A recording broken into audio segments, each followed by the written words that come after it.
안녕하세요. 예디야기입니다. 예디야기의 사연을 여러분들에게 읽어드릴 DJ 유진입니다. 구독과 좋아요는 채널 운영에 큰 힘이 됩니다. 꼭 부탁드리며 저는 여러분들의 댓글도 모두 읽고 있습니다. 댓글도 많은 참여 부탁드립니다.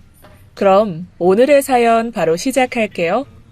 죽기 전에 한 번쯤은 내 이야기를 글로 써보고 싶다. 이런 생각하시는 분들 본 적 있으신가요? 저는 술을 얼큰하게 한잔하고 내 인생 이야기를 쓰면 대박 날 거야 하고 외치시는 분들을 어렵지 않게 봤었습니다. 인생에 굴곡이 좀 있다는 분들은 하나같이 그랬죠. 하지만 전 이제까지 그런 생각은 해보진 못했어요. 제 인생이 평탄했던 것도 아니지만 그렇다 할 결과가 없기 때문입니다. 이야기는 늘 시작과 끝이 있는데 제게는 그게 없었어요. 드라마의 여자 주인공처럼 행복하지도 또 인생 역전의 드라마처럼 성공하지도 못했기 때문이죠.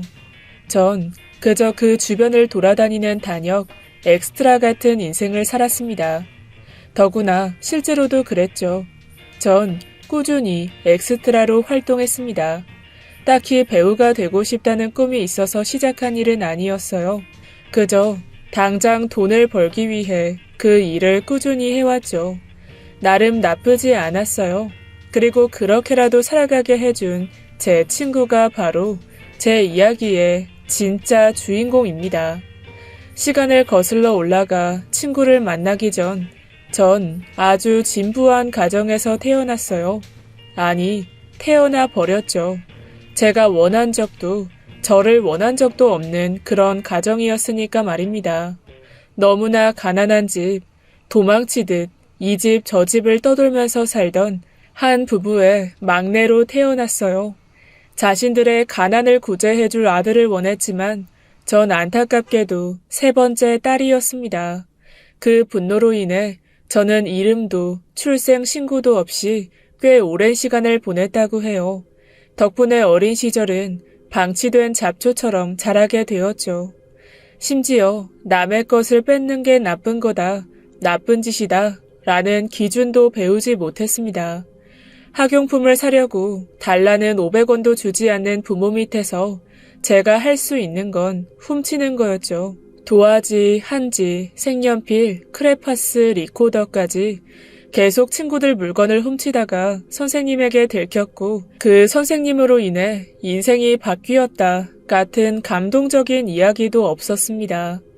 정말 죽을 것처럼 많이 맞았어요. 누가 봐도 더럽고 지저분한 여자아이를 감싸주는 어른은 아무도 없었죠. 급식비가 몇 달을 밀려서 맞고 수업료를 내지 않아서 혼이 나야 했습니다. 누군가는 말하겠죠. 가난한 사람을 구제해주는 여러 정책에 대해서 떠들지도 몰라요. 하지만 저희 부모님은 그런 것조차 관심이 없었어요. 오직 하루 벌어 하루 먹고 내일 떨어질지 오늘 떨어질지 모를 쌀의 깊이만 관심이 있었죠. 빚쟁이를 피해서 도망치듯 새벽 이슬에 이사를 하면서도 자신들의 자식들 학교가 2시간 거리에 있다는 건 신경도 쓰지 않았던 부모님. 자식들의 나이가 몇 살인지도 몰라서 매번 묻는 그런 부모님. 딸들의 생일날에도 본인들이 태어나게 해줬으니 선물을 본인들이 받아야겠다는 그런 부모님. 그런 구질구질하고 끔찍한 저의 발 아래 있는 건 하얀 우유가 아니었어요. 발을 허우적거리고 노력하면 치즈가 되는 그런 드라마틱한 내용은 제게 없었죠. 제 밑바닥은 검은색의 늪이었습니다. 허우적거릴수록 더욱 빠르게 가라앉는 늪 말이죠. 희망보다 포기를 먼저 배운 어린아이였던 제가 고등학생이 되었을 때 이미 저희 언니들은 집을 나가고 없었습니다. 언니들도 살기 위해서 그랬다는 걸 모르진 않아요. 하지만 그 당시에 전 저희 언니들이 너무 미웠죠. 아이, 둘째도 이제 성인이니까 대출 받을 수 있지 않냐? 공장에 나간다니까 한번 이야기나 해봐요. 직장에 다니는 게 증명이 되면 대출 해준다니까. 아이, 전화라도 걸어봐. 내 전화를 받지도 않아. 아유, 자식이라고 키워놨더니 소리를 지르지 않나. 이래서 딸 자식 키워봤자 소용없다고 하지. 좋게 말해. 당신이 윽박 지르니까 그렇지. 대출이 어려우면 보증이라도 서주라고 말해. 당장 죽겠다고 죽는 소리를 하라고. 알았어? 그렇게 전화를 기다리더니 어느 날부터는 반대로 부모님이 언니들의 전화를 피하기 시작했습니다. 제게도 전화를 받지 못하게 하더군요. 카드와 대출, 연대 보증, 그렇게 곁에서 성인이 된 언니들이 하나 둘 망가지는 걸 봤습니다. 하루라도 빨리 어른이 되고 싶었던 저는 그 모습을 보고 겁에 질렸죠. 그리고 마침내 제가 어른이 되었을 때 저는 집에서 도망쳤습니다. 19살의 겨울, 전 노량진으로 들어섰죠. 고시원이 밀집해 있어서 방값이 저렴했기 때문에 선택지는 많지 않았습니다. 창문도 없고 커다란 기둥이 있어서 가장 작은 방이 15만 원. 그곳에서 아르바이트를 전전했어요. 편의점, 패스트푸드점, 신발 가게에서도 일했죠. 노량진 수산시장에 가까워서 그곳에서 단기 아르바이트도 했습니다. 명절이 되면 10명 정도를 뽑는데 그곳에서 주문 전화를 받고 시간에 맞춰서 굴비를 보내는 일이었어요. 그곳에서 함께 일하던 언니가 제게 공무원 시험 준비를 해보라고 권했습니다. 생소했어요. 자신도 없었죠. 전 공부도 못했고 대학도 못 나왔는데요. 고졸도 된다니까. 그리고 아르바이트를 계속하는 것보다는 안정적인 직업이 생기면 더 좋지. 더구나 넌 아직 어리잖아. 하지만 대부분은 집에서 지원해 주잖아요. 아니야. 나도 친구도 집에서 지원 못 받거든? 난 독서실 총무하고 학원에서 아르바이트해. 물론 남들보다는 힘들겠지. 그래도 친구는 합격했거든. 처음으로 꿈이 생겼습니다. 뭔가 근사한 이유는 없었어요. 단지 남들처럼 평범하게 살 수 있을지도 모른다는 그런 꿈이었죠. 결국 전 돈 버는 걸 포기하고 공무원 시험을 준비하기 시작했어요. 책값이 비쌌고 학원은 엄두도 나지 않았죠.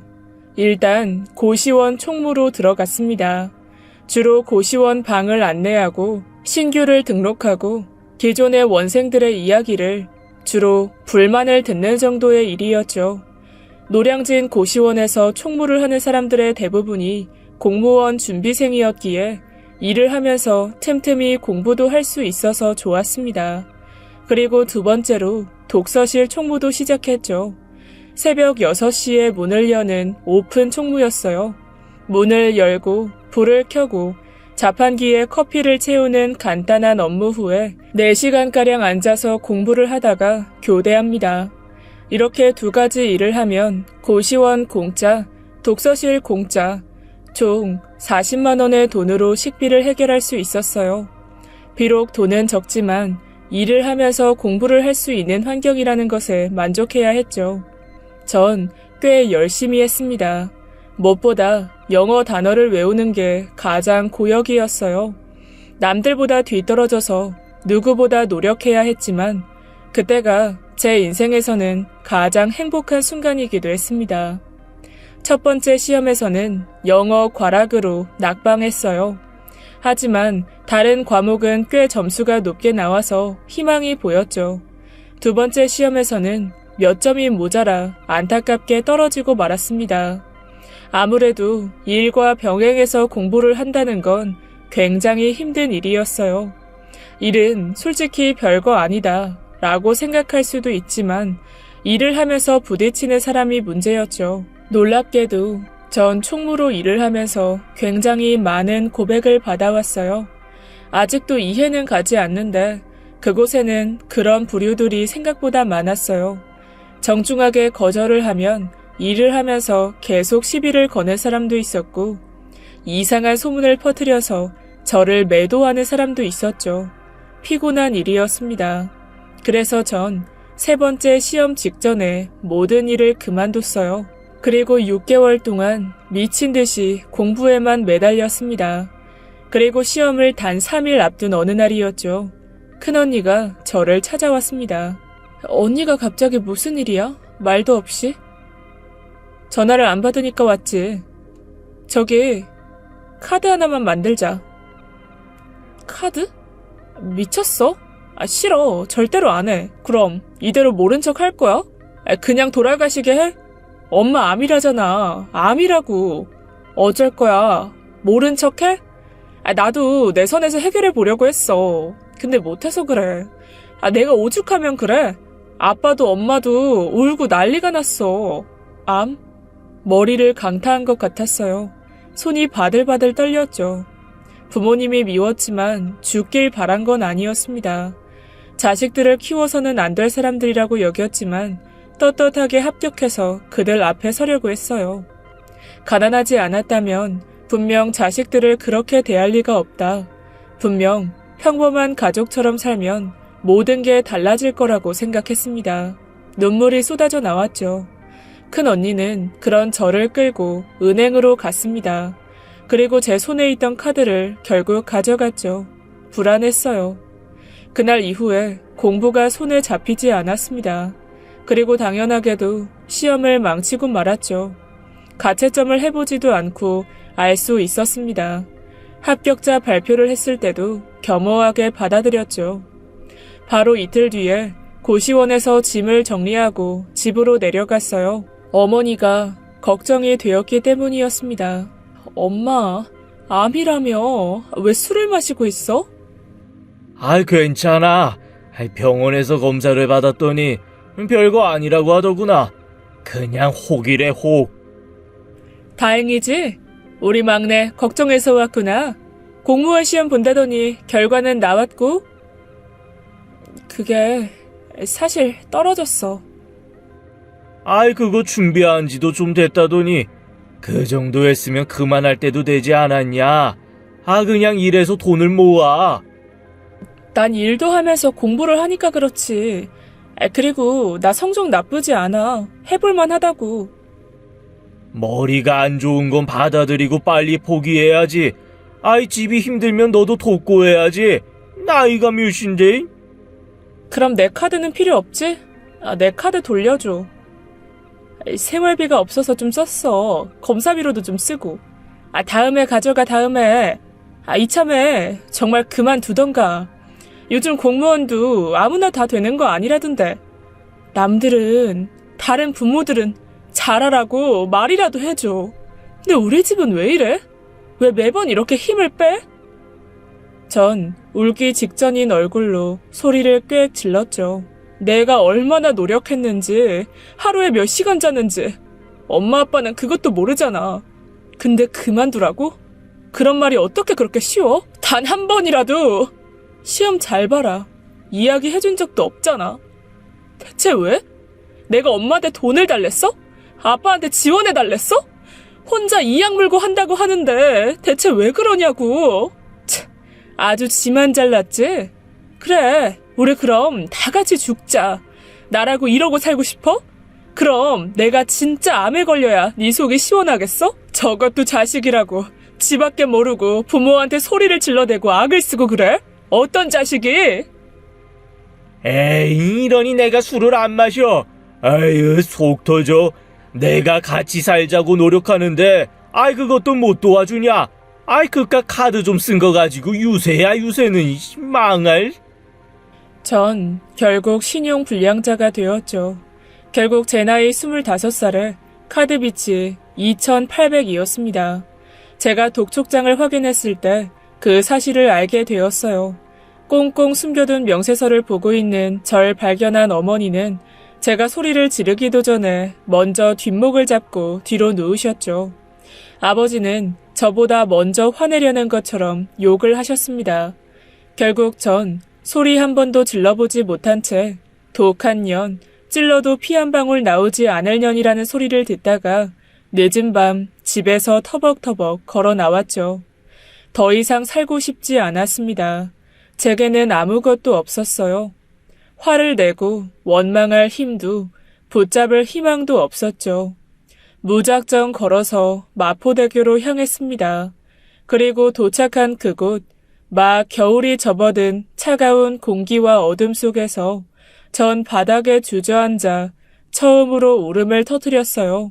목이 아플 정도로 마음껏 울었죠. 가슴은 너무 답답했고 몸은 너무 지쳤습니다. 목 안쪽은 따갑고 눈에서는 쉬지 않고 눈물이 흘렀죠. 죽음을 결심하며 가장 슬펐던 건 아무리 생각해도 살아야 할 이유를 모르겠다는 것이었습니다. 누구나 견딜 수 있을 만큼의 시련을 준다고 하던데 제게 삶의 무게는 너무나 가혹했어요. 전 그 짐을 내려놓고 싶었습니다. 조금만 더 있다가 전 숨을 크게 내쉬었어요. 세상에서 쉬게 될 마지막 숨이 될 거라고 생각했으니까 말입니다. 살면서 한 번도 가지지 못한 여유를 마지막이라도 부리고 싶었어요. 항상 뭔가에 쫓기면서 살아왔기 때문에 처음으로 누려보는 잠시만이라는 걸 저도 해보고 싶었습니다. 눈을 감고 바람을 느끼고 차가운 공기를 마시고 생각이라는 걸 정리했죠. 미련은 없었어요. 죄책감도 들지 않았죠. 단지 제 퉁퉁 불어버린 시체를 건져 올리게 될 사람들에게 미안함만 있었습니다. 이제 가자. 그만 가자. 전 흐르는 눈물을 소매로 닦아내고 난간에 발을 올렸죠. 그런데 그때 제 손을 누군가가 잡더군요. 따뜻함에 놀라 발을 내리고 뒤를 돌아봤습니다. 조금만 더 있어. 조금만 더. 네? 난생 처음 보는 여자가 다른 손으로 하늘을 가리키며 씩 웃었죠. 이제 해가 뜰 거거든. 여기서 해 뜨는 광경이 정말 좋아. 신경 쓰지 마세요. 그냥 있는 거니까. 전 손을 뿌리치면서 말했어요. 그러자 그 여자가 다시 제 손을 잡았습니다. 그럼 기다려줘. 해 뜰 때까지만이라도. 순간적으로 울컥하고 목에서 올라오는 슬픔을 삼켜야 했죠. 어떤 말이 감동적이었던 게 아니었어요. 그 사람의 눈빛일지도 모르고 따뜻한 손의 온기일지도 모르겠습니다. 그것도 아니면 제게 기다려줘 라는 말이 그랬을지도 모르겠네요. 전 모에 홀린 듯 그 사람을 보았고 그 사람도 저와 눈을 맞추고 피하지 않았죠. 통통한 볼에 작은 키, 커다란 눈을 가진 여자였어요. 한참을 눈을 보고 있다가 전 무너지듯이 울음을 쏟아냈어요. 한 손으로 그 작은 어깨를 잡고 눈물 콧물을 흘리면서 서럽게 울었죠. 그와 거의 동시에 멀리서 해가 떠올랐어요. 봐, 정말 예쁘지 않아? 그 사람은 제 울음이 그치길 기다렸다가 제게 자신의 겉옷을 벗어주었죠. 그리고는 어떤 말도 없이 제 이야기를 들어주기 시작했습니다. 괜찮아, 잘 될 거야. 이런 껍데기뿐인 말도 하지 않았죠. 너희 부모님을 이해할 수 없다는 이야기도 하지 않더군요. 매번 누군가에게 들어왔던 조언을 가장한 그런 말은 없었습니다. 그저 고개를 가만히 끄덕이고 눈을 마주치고 제 손을 꽉 잡을 뿐이었죠. 알고 보니 저와는 동갑내기였습니다. 25살 가을의 끝자락, 그렇게 저는 제가 죽을 자리에서 저의 생애 첫 친구를 만나게 된 거였죠. 우리 집에서 같이 살자. 이미 룸메이트가 있지만 말은 좀 많고 성격은 좀 거칠어. 그래도 정말 예뻐. 그래도 내가 거기 가는 건 아닌 것 같아. 룸메이트가 날 싫어할 수도 있잖아. 내가 장담하는데 절대로 그럴 일은 없어. 가자. 작은 손에 이끌려 함께 가게 된 작은 원룸에는 정말 룸메이트가 있었습니다. 정말 저를 좋아하더군요. 저를 보고 짖으면서도 좋다고 꼬리를 흔들던 작은 강아지였죠. 행복이 길에서 떠돌던 녀석이야. 유기견 센터에 보냈는데 입양 문의가 하도 없어서 안락사 대상이 되었다길래 데려왔어. 그런데 나 정말 여기서 살아도 되는 거야? 불안해 보였어. 불편하면 떠나도 좋아.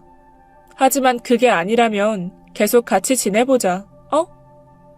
항상 힘들어서 쉬고 싶을 때 누군가 곁에 있었으면 좋았을 것 같다는 친구. 친구는 자신 주변에 그런 친구가 없는 대신 자신이 그런 친구가 되어주기로 했다더군요. 제가 잠시 눈을 붙이고 깨어났을 때 친구는 저를 위해서 된장찌개를 만들어 주었습니다. 갓 지은 밥, 찌그러진 계란말이, 그리고 된장국같이 싱거운 된장찌개, 따뜻했어요. 그곳이 정말 눈물 나도록 따뜻했죠. 새벽에 악몽을 꾸다가 깨어나면 행복이가 제 품으로 파고들었고 친구는 선잠을 자고 있는 저의 몸에 이불을 덮어주었습니다. 모든 게 처음이었어요. 따뜻함과 보살핌이라는 걸 처음 받아봤죠. 신을 믿지 않는 저였지만 제게 그 친구는 선물과 같았습니다. 엑스트라? 드라마에 나오는? 아르바이트 그런 거야? 시간도 자유롭고 내가 원할 때 갈 수 있어. 물론 꽤 많이 기다려야 하긴 하지만 좋아. 주인공 빼고는 뭐든 되어볼 수 있거든. 간호사도 되고 바리스타도 되고 여행객도 되고. 친구를 따라서 시작한 일. 주인공 빼고는 뭐든 할 수 있다는 말이 어쩐지 쓸쓸하게 들렸지만 저도 함께 시작하게 되었어요. 보통 일은 2부로 나뉘는데 아침부터 저녁까지 또 저녁부터 새벽까지 하곤 했습니다. 엑스트라를 연결해주는 회사에 수수료가 일부 빠져나가고 손에 쥘 수 있는 돈은 하루에 적게는 10만 원 내외, 많게는 30만 원까지 가능했죠. 조건은 까다롭지 않아요. 너무 튀는 염색을 하지 않았다면 누구나 가능합니다. 대신 준비물은 꽤 있어요. 그날그날 촬영하는 역할에 따라서 캐리어가 필요할 때도 있고 정장이나 원피스, 때로는 수영복도 준비해 가야 됐죠. 그 외에는 모두 촬영장에서 지급받아요. 비록 촬영보다는 대기 시간이 훨씬 길지만 그 시간에 친구와 함께할 수 있어서 지루하진 않았습니다. 커다란 버스 안에서 장난도 치고 이야기도 많이 나눴죠. 더구나 일은 정말 나쁘진 않았어요. 연예인의 관심도 없고 TV도 잘 보진 않았지만 얼굴을 알아볼 정도로 꽤 비중 있는 중견 여자 배우들을 아주 가까이서 봤죠. 커피숍에서 물을 뿌리는 장면이었는데 그때 물을 가져다준 바리스타 역할이 바로 저였습니다. 필요한 게 있으시면 또 말씀하세요. 라는 짧은 대사와 물을 내려놓는 손만 나온 게 전부였지만 말이죠. 그리고 제목이 잘 기억나지는 않지만 한 드라마에서는 6시간 넘게 수영장 촬영을 했습니다. 미니 시리즈였고 여자와 남자 배우들은 신인이었던 걸로 기억해요. 왜냐면 저희에게도 직접 와서 촬영 잘 부탁드립니다 하고 인사를 해줬거든요. 예의 있던 그 남자 배우는 지금은 예능에서도 잘 활동하고 계시고 현재는 나름 비중 있는 배우가 되신 분이 되셨죠. 거의 11시 넘어서까지 촬영을 했는데 그때 전 친구와 정말 재밌게 놀았습니다. 그땐 정말이지 돈을 받으면서 제대로 노는 느낌이었죠. 수영장을 걷는 씬, 또 물속에서 장난치는 씬, 수영을 배우는 씬, 다양하게 여러 번 촬영을 했습니다. 이따금 늦게까지 촬영이 끝나게 되면 미친 듯이 뛰어서 지하철을 탔죠. 저희는 늦게 일이 끝나고 돌아와도 꼭 하루에 한 번씩은 행복이를 데리고 산책을 해야 했기 때문이었습니다. 한 손에는 캔커피를 가지고요. 그게 하루 일과의 마무리였죠. 신용 불량으로 제 통장을 쓸 수 없었기 때문에 사정을 알리고 친구의 통장으로 대신 돈을 지급받았습니다. 우린 그렇게 차근차근 돈을 모았어요. 제게도 작게나마 희망이라는 게 생기기 시작했습니다. 친구와 함께 있는 그 몇 달이라는 시간이 제 모든 시간을 합친 것보다 훨씬 행복했죠. 마치 행복아 하고 부르면 제게 안겨서 얼굴에 침을 발라대는 강아지처럼 행복이 저에게 달려오는 느낌이 들었습니다. 이제야 숨이 쉬어진다. 숨통이 트인다. 라는 그 느낌.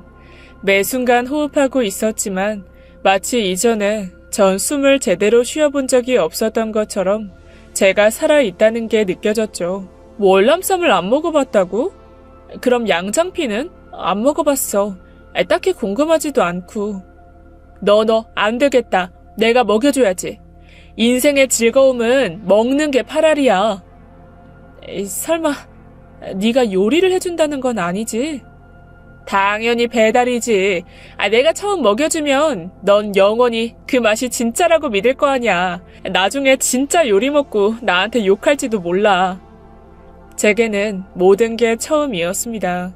인생에서 제가 누리지 못한 경험들이었기에 저에게는 모든 게 낯설었죠.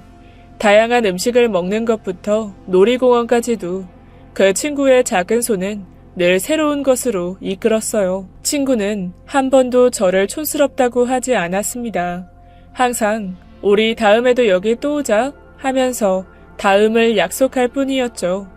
너무 좋았어요. 맛있는 걸 먹고 새로운 곳에 가는 것보다 그 친구의 미래에 제가 있다는 게 정말 좋았습니다. 다음에도 또 다음에도 꼬박 2년이 걸렸어요. 신용불량자에서 탈출하는 데 든 시간이었죠. 전 그날 친구를 안고 방 안에서 펑펑 울었습니다. 울음소리에 놀란 행복이는 꼬리를 말고 저희의 사이로 파고들어 애교를 피웠어요. 덕분에 울면서 또 웃으면서 난리가 아니었죠. 나도 돈 꽤 모았거든? 우리 이사 갈까? 이사? 그래도 내가 돈 보태는 게 좋잖아. 조금만 더 있다가 가자. 그리고 너 이 집 좋아하잖아. 집주인 아줌마랑 의리 때문에 있었지. 강아지를 키워도 되는 곳이기도 하고. 혹시 나 때문에 그런 거라면 정말 괜찮아. 에이, 누가 너 때문이래? 나도 남자친구도 사귀고 초대도 해야 되고 앉을 곳이 있어야 하니까 그래. 봐봐. 여기는 내 자리, 거기는 네 자리. 아니지. 집 전부가 행복이 자리뿐인데 어떻게 앉아있어. 그야 그렇지. 그래도 조금만 더 기다려봐. 내가 돈 모아서 보탤 수 있을 때까지만, 응? 그때 전 그렇게 말을 하지 말았어야 했습니다. 몇 번이나 시간을 돌려 후회하고 또 후회했어요. 친구가 저 몰래 집을 알아보러 가지 못하게 했어야 했다고. 아니, 차라리 같이 집을 알아보러 갔어야 했다고. 전 가슴을 치면서 눈물을 흘려야 했습니다. 부동산을 둘러보러 혼자 다니다가 친구는 교통사고를 당하고 말았어요. 전 중환자실에 의식 없이 누워있는 친구를 보고는 그 자리에서 기절하고 말았죠. 울다가 실신하고 또 울다가 실신하기를 반복했습니다. 친구의 가족들도 하나 둘 병원에 찾아왔죠. 가망이 없다고 마음의 준비를 하라고 했습니다. 일단 수술해요. 내가 수술비는 어떻게든 마련할게요. 네? 줄줄 흐르는 눈물을 그대로 내버려 두고는 저는 떼를 쓰기 시작했죠. 내가 알아서 한다고. 왜 안 해? 당신이 그러고도 의사야? 내가 카드도 하고 대출도 하고 사채도 쓸 테니까 수술해. 제발요 선생님. 저 친구 절대로 못 보내요. 제발 제가 대신 죽으라면 죽을게요. 제 장기라도 가져가시라고요. 선생님 제발 좀 살려주세요. 제가 빌게요. 네? 친구분, 이건 가족분들이 어렵게 결정한 부분이에요. 생명 유지 장치를 계속하고 있더라도 생존 확률이 낮아요. 특히나 환자분의 경우에는 길어도 한 달 정도입니다. 가족? 그게 뭔데? 왜 죽는 걸 마음대로 결정해? 전 병실 앞을 지켰고 친구의 가족들을 들어가지도 못하게 했죠. 하지만 그 친구의 부모님 눈을 보는데 모두가 저처럼 울고 계셨어요. 미안하다고 계속 제게 사과를 하셨습니다. 제가 알고 있던 부모님과는 확실히 달랐죠. 제대로 된 가족이 뭔지도 모르는 저는 제 고집으로 그분들의 가슴에 대못을 받고 있었던 겁니다. 그 친구를 닮은 따뜻한 손이 제 손 위에 겹쳐졌고 전 친구 어머니의 손에 이끌려 친구 곁으로 갔어요. 모두가 한마디씩 마지막 인사를 나눴죠. 덜덜 떨리는 손으로 그 친구의 작은 손을 잡았습니다. 한 번도 제가 먼저 잡아주지 못한 그 손을 꽉 잡았죠. 미안해. 내가 곧 갈게.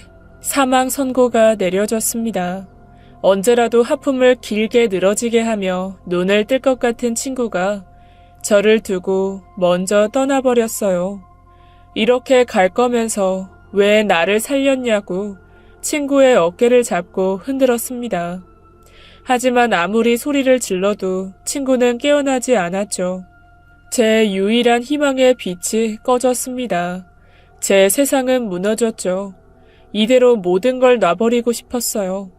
애초에 제가 친구를 만난 뒤에 살아온 시간은 모두 제 것이 아니라고 생각했습니다. 초점 없는 눈빛으로 병원을 나서는 제 손을 누군가 잡더군요. 친구의 아버지였습니다. 저를 보고 고개를 천천히 저어 보였죠. 저기 학생, 학생 이야기 많이 들었어요. 밝고 따뜻하고 언제나 힘이 되어준다고. 행복이 부탁해요. 우리 대신. 알았어요. 행복이? 순간 정신이 바짝 들었습니다. 그리고 전 바로 집으로 달려갔죠. 벌써 2주가 되어가니까 강아지 혼자서 지낼 수 없는 기간이었습니다. 심장이 쿵쿵 뛰고 머리는 끔찍한 생각들로 가득했죠. 숨을 헉헉거리면서 집 앞에 도착했을 때 때마침 집주인이 저희 방에서 나오고 있었어요. 눈물을 흘리고 있는 제 모습을 보더니 눈시울을 붉히셨죠. 자신이 부모님께 연락받고 며칠 전부터 밥을 챙겨줬다고 하시더라고요. 짧게 한숨을 쉬면서 고개를 살짝 끄덕이고는 자리를 비켜주셨습니다. 안으로 들어서자 행복이가 저를 발견하고는 꼬리를 흔들더군요. 전 혀를 길게 빼고 헥헥거리고 있는 행복이를 끌어안고 울음을 터뜨렸죠. 내가 미쳤나봐. 미안해, 행복아. 미안해. 친구가 생전에 했던 말이 그때서야 떠올랐습니다. 넌 우울하거나 힘들거나 그럴 때 없어? 나도 우울할 때도 있고 힘들 때도 있지. 어떤 때는 정말 눈도 뜨기 싫을 때가 있어. 그런데 저 똥강아지 산책도 가야지. 밥도 사야지. 그러니까 힘들어도 힘을 쥐어 짜내는 거야. 정신없이 산책하고 똥 치우고 하다 보면 틈이 없어. 행복이가 어제 새벽에 장난감 2개 박살냈어. 뭐?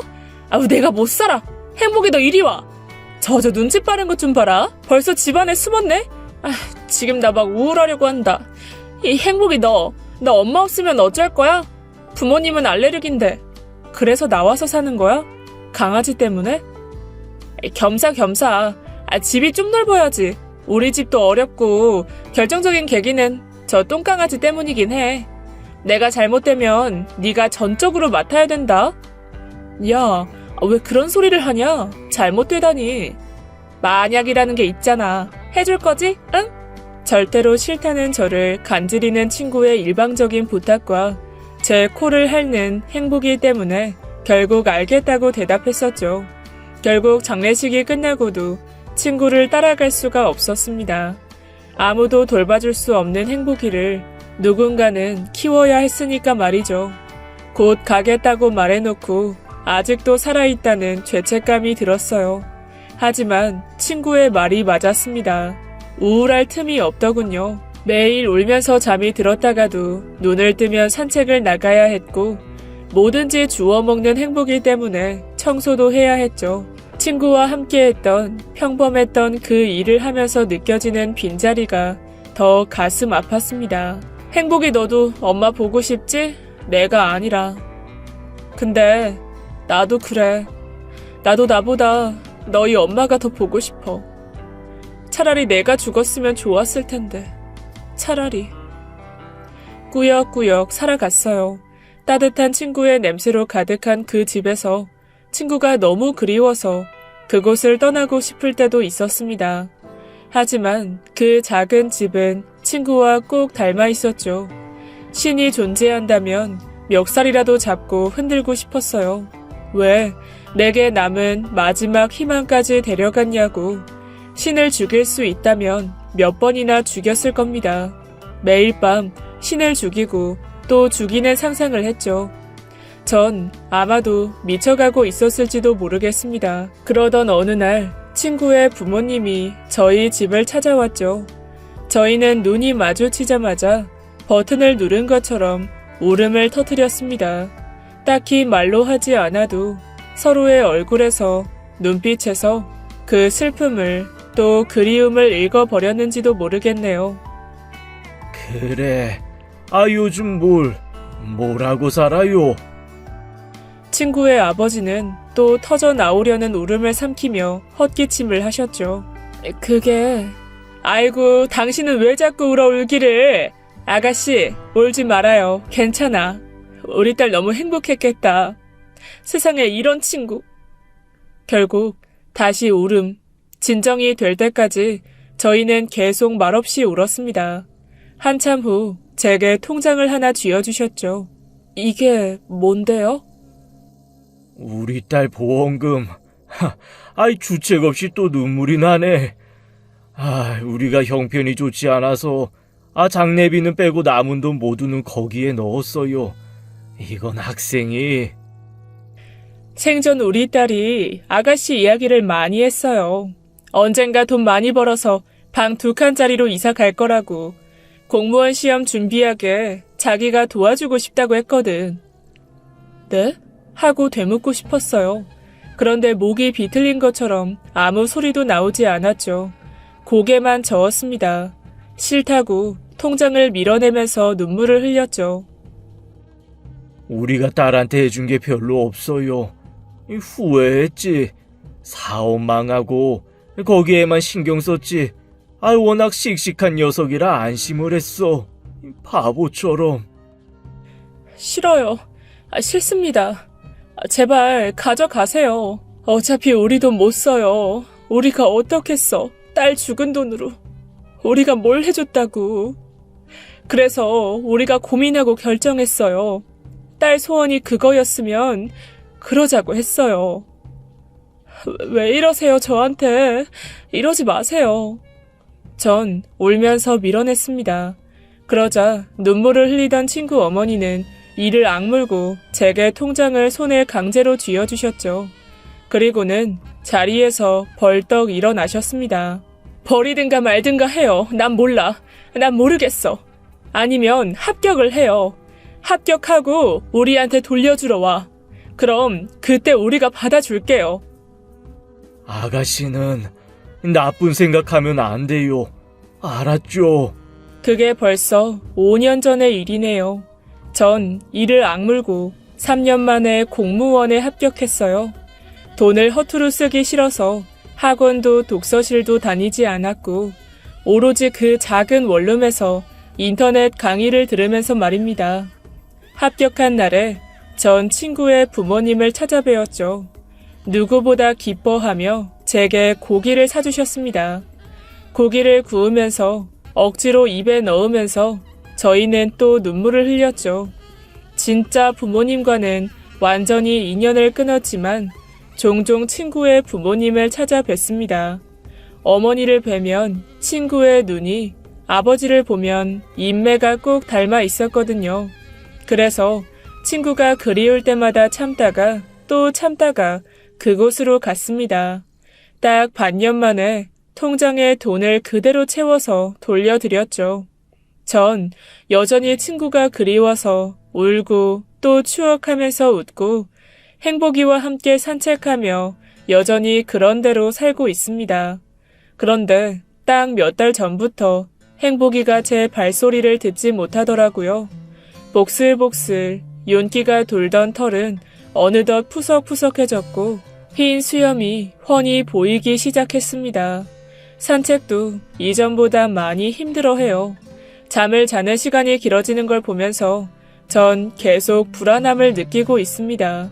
삶을 연결해주던 가느다란 끈이 툭 하고 풀리게 될까봐 이전처럼 더 이상 힘들지 않고 남들처럼 평범하게 살게 되면 괜찮을 줄 알았는데 그게 아닌가 봐요.